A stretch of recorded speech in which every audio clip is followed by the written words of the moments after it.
Hi, Chris. Hi, Tom. So, authenticity is partly what we'll talk about. Um, what are your thoughts on what it means to be authentic? Can you provide like a history of from the child to the adult of the journey of what it is to find your authentic self, and maybe provide a bit of like evolutionary psychology behind that? Right, that's a lot for me to remember in one bite, but I'll give it a go. Um, Or the gist? if you think about a child coming into this world, the child is primed to learn everything that it's going to need to know how to survive, and in a situation where part of what the child is showing to the outside world isn't accepted, the child will have to abandon a part of themselves in order to survive. Mm-hmm. And thereby the original child is now changed. So it is the authentic child, the original child, is still there, but the presentation is now carrying a mask. And what we see and what we now judge the future person on is the mask that they show. And yeah, as I said to my friend this morning, Mm-hmm. if you make yourself unconscious and if you're really successful in making yourself unconscious, you'll never know you've done it, and neither will anybody else. If you're really good and really convincing at carrying the mask, nobody will know you've done it because they're all doing it as well. So So we end up having a mask. It's referred to as a collective unconscious. So we have a collective unconscious where everybody is agreeing about the mask that should be worn. I Mm-hmm. mean, so you're sitting here wearing clothes, so am I. We've agreed that that We've mask bought is. into it to some extent, We right? we're agreeing that that mask is one that we all should wear. Sure. So what is actually authentic? Well, the authentic baby comes into this world stark bollock naked, and so Mm-hmm. after that, it actually has to compromise the real self, the authentic self, and wear clothes. How many other clothes, how many other variations on clothing are we wearing? So, how would you tell the difference? Because obviously, there's obviously a survival advantage, at least in the short term, to mask your vulnerability and needs. Because if all a baby does is cry and scream and express its needs, eventually the mother's going to start crying and screaming, or um, the baby will eventually grow up to realize that to play there needs to be a bit of a reciprocal back and forth. Like you have to let the other person win every now and then. You have to not poke someone in the eye, and you embody that. And you the same way you learn a language, it becomes embodied. You learn it through default. You learn it through a combination of what feels right, but also the rules that society dictates. So the kind of question I have for you is, if on one hand there is an obvious advantage to it to some extent because it can help socialize the individual, on the toxic side it does the opposite because of course it stops that individual being authentic, and therefore it's hard to trust someone who's not authentic. If someone's really a mask, really fake, it's really hard to be on the same wavelength as that person. And like, because you're a very present guy, it's a very present household. You feel listened to, you feel heard. But with people who don't have that, that it's very lonely. It's very hard to be friends with. And the kind of question I have for that is, I think how do you tell the I think what difference? I'm getting at is that people tend to want to collect together people who are wearing the same masks, and whilst whilst the baby is actually wearing clothes, the wearing of clothes is actually an element of human survival. We learn to wear clothes in order to protect ourselves from the elements. So Yeah. there is an element of survival in that, and that element of survival is valid. Mm-hmm. Um, but it isn't valid all the time, Sure. and yet it's still carried on. The mask is still present. If you look at other kinds of masking, we tend to be comfortable with people that are wearing the same masks, and for us to actually look at what is underneath, for me to look at what's underneath in myself, I have taken myself to the place where it feels like survival, where it feels like life and death. And in order to do that, there is an element of actually going to that place where it feels like life and death, and it also feels like an infant. It feels that part of me that had that adventure, that journey, felt like an infant that had to completely give over to trust. So it's work that my wife Sally and I did together, and I had to give myself over completely to trust, and then reevaluate whether or not the mask that I was wearing was required for my survival. And in some instances, well, in a particular instance, it fell away. It was actually an instance around a very, very severe punishment in my childhood that had made me completely turn away from the part of my child that could love unconditionally. And so therefore my adult life was run very much in a contractual sort of way, and I was happy to run my life in a contractual way because it meant I didn't have to give myself over to an unconditional loving kind of relationship. So my authentic self wanted to love unconditionally, which is why I put myself into an adult relationship where I was going to encounter that kind of unconditional love. So it pulled out of me the need and the yearning for an unconditional love, but yet my mask said no. But in order to go beyond that mask, I had to go into the fear that I'd actually put that mask there. And only with the massive, massive loving support of my wife was I able to actually allow myself to experience an emotional death. So authenticity is underneath the part of me that it's underneath the part of me that I put in place to survive. So I put it in place. It was my choice to do that. But was it a choice? I don't know that I had a choice. It was something that I did because I didn't know that I could do anything else. And there are numerous things in children's lives where they don't necessarily have any other choice but to put a mask in place, and then for the rest of their lives they go and find other people with similar masks because they're the only people that they will feel comfortable with. And then after a while we realise that actually, do you know what, I really like that bit of me back. And so we start showing it to a partner, we start showing that, and they say, no, that's not in the agreement. You're not allowed to show that part of yourself to me because I've got that part of me, and I'm hiding from death too. So please don't, please show. And we've got conflict. We've got conflict because I'm trying to grow, you're trying to not to do that, but you would only feel safe to go to that place if you knew, if you knew that I could hold your innocent self in unconditional love in the place where you made the decision to abandon yourself and actually put a mask on. So authenticity, what do I mean by authenticity? What I mean by authenticity is the ability to be in the place where I can choose life or death, emotional life or death. I can actually, I can be in the moment and think, oh yes, if I'm scared of dying, I will choose this. If I actually want to live 100% as me, I don't care. How much agency? I've got a lot to say about, because, well, first of all, I believe that the journey of any therapeutic recovery always includes some re-storytelling of your life, whether it's through,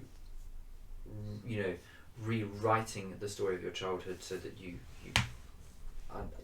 create a dialogue between you and your parent perhaps, or between your child self, and that helps you get over a huge psychic or emotional hurdle that maybe you had in your childhood, and then you can write your future, and then you can say, well, do I need to, because the way you describe that death and life, I'm either going to be afraid of death, or I'm going to be, at peace with it in my authentic self. One way I can imagine that practically happening for someone is they end up saying to themselves, I am a swarm of contradictions. I am a storm of competing instincts and emotions that are all vying for my attention. And that is the human condition, and that's probably made a lot worse by having a mask. It's probably made a lot worse by having a lot of unresolved childhood issues, and I'm not trying to put them in their place. I think they're fundamental. To be able to quiet that storm and find a bit where it all connects and you're your authentic self. For me, the authentic self, the way that I see it, which is probably not different to yours, it's just a different way of imagining it, is the authentic self is the spirit that summons all of those contradictory parts and gets them on the same team. And I don't know if you ever feel this, it's a very subjective thing, but when you feel like you are being your authentic self, it feels like the stars and the pyramids are aligned. It's like something's right, something's straightened up within you.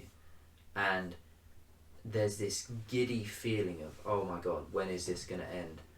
As in, I want this to continue forever, but I know me. I know I give it 20 minutes. For me, now tell me what you think about this, the journey to the authentic self, for me, feeling authentic is like two ways to look at it. It's like happiness. You don't choose to be happy. It unconsensually happens to you. You're like, oh, I'm happy, do you know what I mean? Or you've done something right, and this is the reward. And I don't want to say epiphenomena, but the authentic self might be the phenomena that is the consequence of you doing the right things. And what the right thing is a complicated alignment of your desires, the pressures of society, and the inner instinctual dialogue that you have with yourself towards a specific goal that you create when you rewrite the story of your life. What do you think about that as a definition of authenticity? I think that the authentic self is on a journey to express what it's here for. And if we're actually in survival mode, we will have compromised ourselves. We will have masked what that journey is in order to survive. And if we're really successful at masking, we'll never know we've done it. And therefore the desires that emerge from that unconscious self will reflect the degree of unconsciousness rather than actually wanting to get back on the journey. But what happens is that no matter how much energy you use to cage up the mind, there will be parts of the mind that want to tunnel out and want to be free. Sure. And so what you see in breakdown, when people are breaking down, they're breaking through, because what's happening is it's like quantum tunneling. It's like there's no amount of energy that can actually constrain a mind that wants to express itself, or a being, a soul that wants to have a journey of expression in this life. And if the only expression of being is survival, then you haven't actually achieved very much. The difficulty is that when we actually start to sit at the gates of survival, the fear that can be in that place can make us want to go back into survival rather than actually go and face death and make peace with it. But when we do make that choice to make peace with that part of ourselves, then it isn't happiness. there's a sense of for me, it's just a sense of togetherness that includes happiness, includes joy, includes pain, includes anger, includes everything in the moment as it occurs.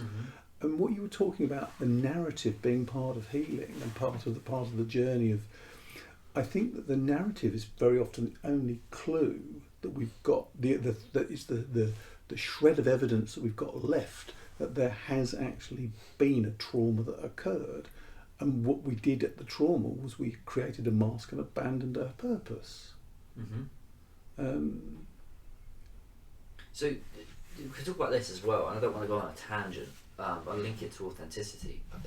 With trauma, what happens after the 45 minutes, hour that happens after the event is a very critical time for how severely embedded that experience is in the body. If you're a child and you've been traumatized, you don't know how to regulate, you don't know how to, help yourself.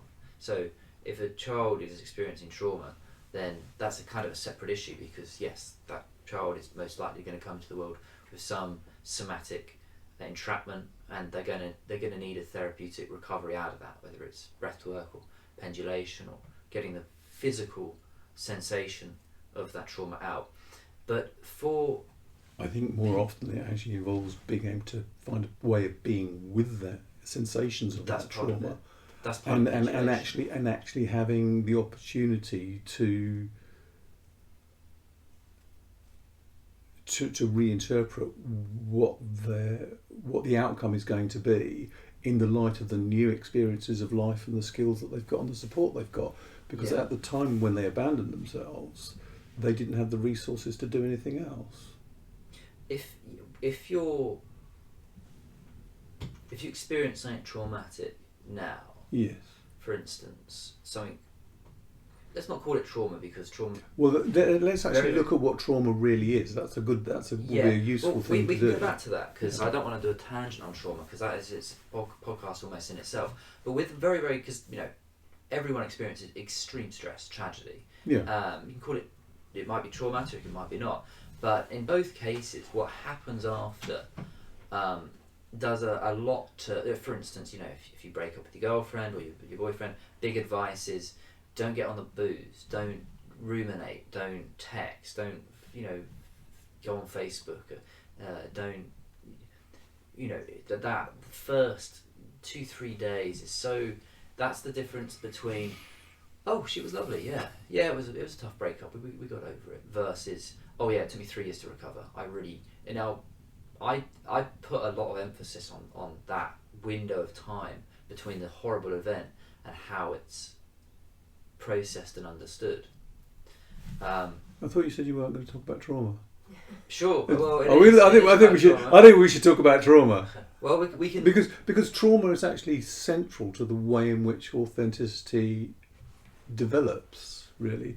Yeah. I mean, those first few minutes that you're talking about, or the first hour, if you like, after a traumatic event, and I think let's call it a traumatic event has happened rather than, because trauma actually, from what I understand from my own life, trauma only becomes somatic when there isn't actually the opportunity to process the experience. So if a child is experiencing an event and they don't actually have the mirroring and the permission to feel the feelings to the full, then the child has to abandon themselves in order to get through. And there's the clue, to get through. So in order to please, in order to appease, in order to be reintegrated into society, they have to abandon the reality of what happened in order to provide a mask that's acceptable to everybody else. And that's something that society does again and again and again, because actual trauma work isn't, it's not something that is. I mean, it is there. It's there. It is there. But we don't. We imagine that because the child looks happy and is all, that the trauma isn't there. Yeah, because we imagine because the child is presenting the mask and we accept the mask, we don't actually look at what's there. Totally agree with that. And as we said, if you're really, really successful at making yourself unconscious, no one will know you've done it, and you won't know yourself. accept that you drink, and accept that you smoke, and accept that you've got all the addictions under the sun. I like what you said about people team up with people of the same mask, right? Yes. I see that all the time. That's definitely part of, Fun, isn't it, to observe?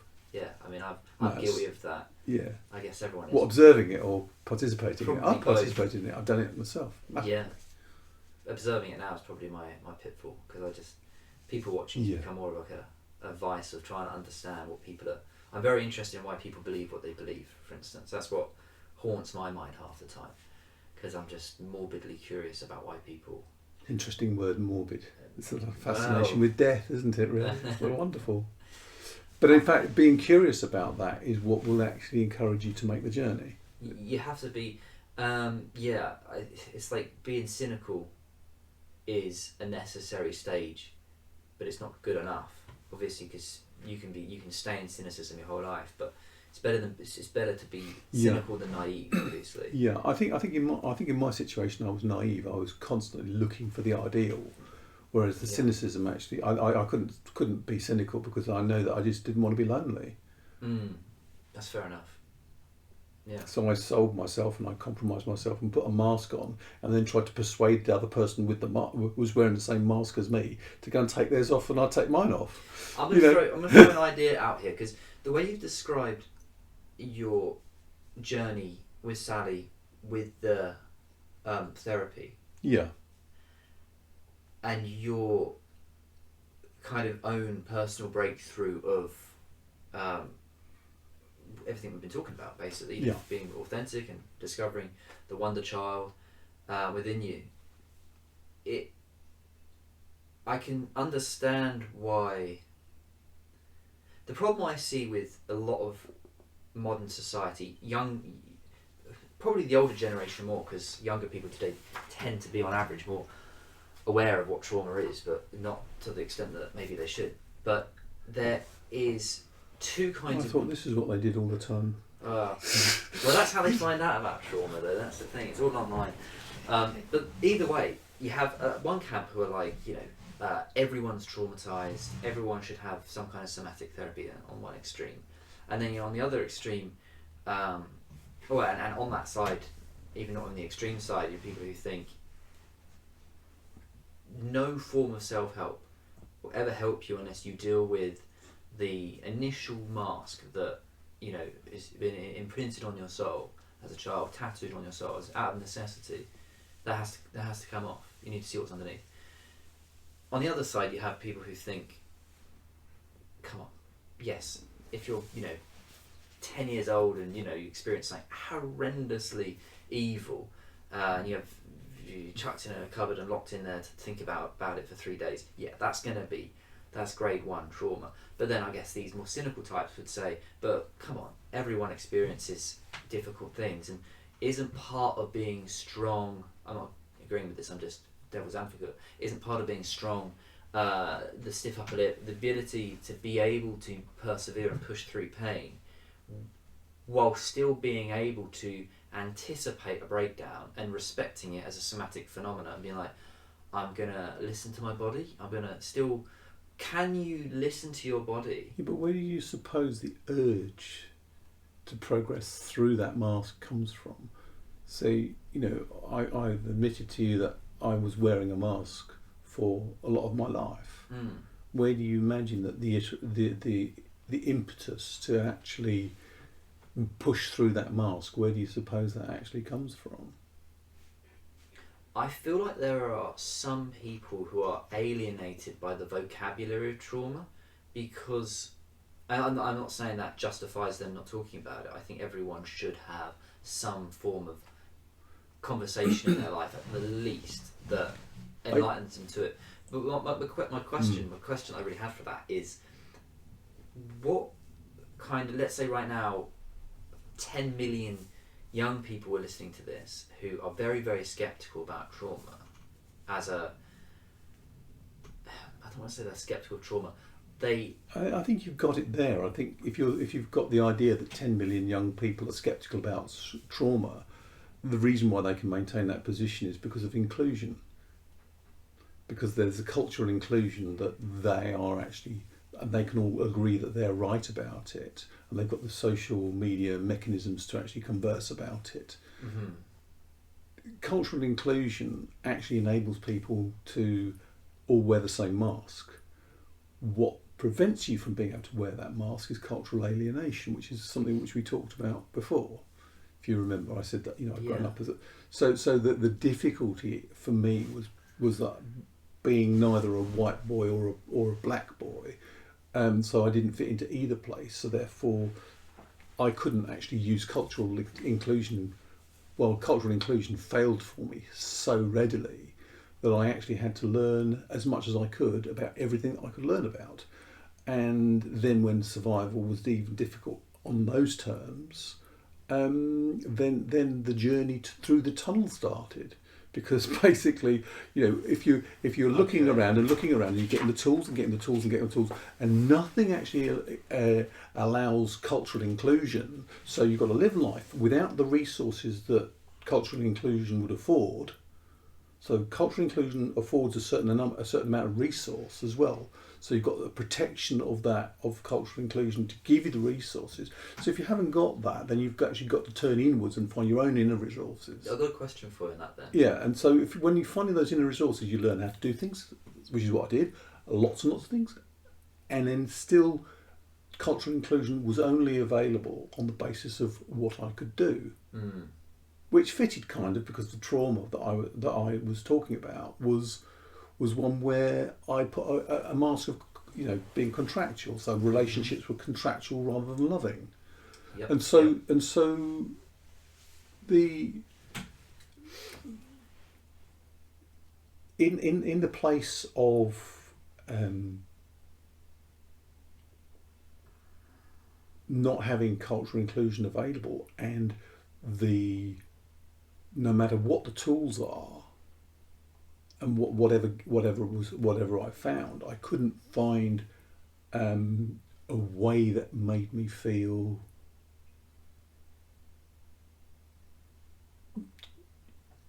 included. And by not feeling included, there's a sense of worthlessness. Mm-hmm. And in that worthlessness, there's a sense of I will die if I don't get included. So the cultural inclusion or cultural exclusion has an association with it that unworthy, outcast, death, mm-hmm. and therefore there's no survival by inclusion possibility. Right. So without a survival by inclusion possibility, then what? So then what I did at that point was I actually said, well, what happens if I die?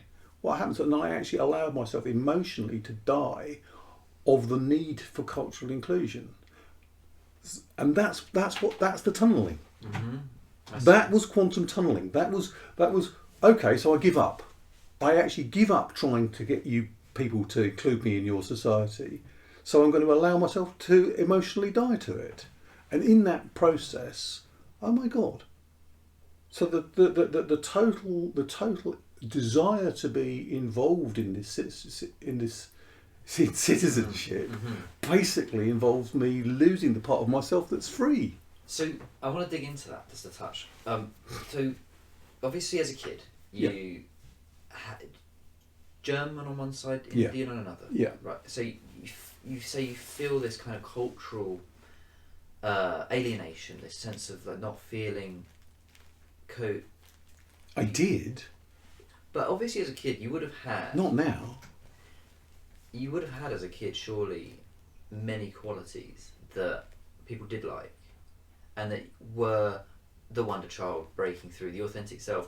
But this is not me digging into, say, you per se, but as a zooming out and generalising it, what kind of advice would you give to someone who is undergoing this? The problem with because I wanted to talk about the inner critic, but I'm also conscious of time. With people who have a really rampant inner critic, the problem they have, and that they also seem to be the type of kids who really they cared what daddy thought so much, and by extension society, and that they had no sense of self. They didn't know how to want. They had no agency in their life. They're so concerned that when they do grow up and they look back on their life and they look at their childhood, it's easy for them to bulldoze the mask that they had as a kid, but in bulldozing that, also bulldozing the authentic self. And I find it really difficult when I go past down to my childhood and I go over my childhood with a fine-tooth comb to be able to look at my 8-year-old self and say, I was doing that. Was that my authentic self, or was that something corrupt? And I genuinely can't tell. And so I think for some people, they find it difficult to untangle from their childhood the wheat from the chaff, the good from the bad, the mask from the authentic self. But how would you tell the difference between... It's easy as an adult because you can kind of tell if a kid's lying. Yeah, you know, I think the I hallmarks are there. Yeah, okay. So as a child, I actually had an idolisation of my father, and he was doing some really not such nice things in his relationship to my mum, and I went along with it. I can remember thinking, "Oh yeah, that's cool. Daddy's doing that," and I went along with some things that he was doing that I now look upon as being horrendous. But I actually realised that as a child when he did things to me that were not so good, and I realised that hold on a moment, that whole thing that he's doing there is actually not okay. So I then instead of having an identification with what my dad was doing, I had a waking up and actually started to think, I'm on my own here, and that sense of being alone here has actually been the journey. What would be my advice to somebody who finds themselves in that position?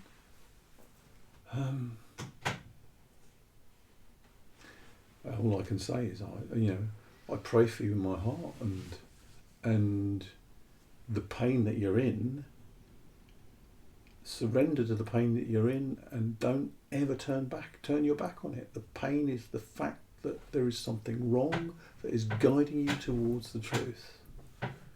And it hurts because the desire is to bend you into something which would otherwise corrupt you.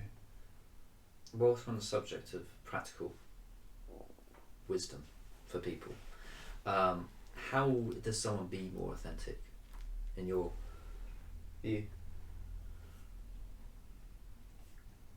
Cry when you're hurt, laugh when you're happy, eat when you're hungry, and don't eat things that are going to actually suppress how you feel. Don't take things that, it's like if you're, yeah. And and I'm a hypocrite because the other evening when I was actually at a meal, I partook of crisps and nachos in order to make myself feel comfortable around people that I was with. And looking back at it, and in fact, what happened afterwards was I felt like shit. So yeah, and it's so that might be hypocritical, but okay, so I did it again and again.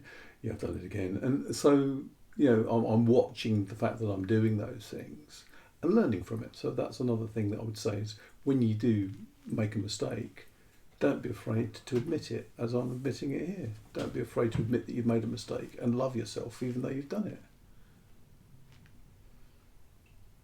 Sounds good. I feel like we've hit the nail on the head with authenticity. Thank you. Is there anything else that comes to mind before we wrap it up? I think we've earned some lunch, don't you? I'd say so. Yeah, cool. Thanks.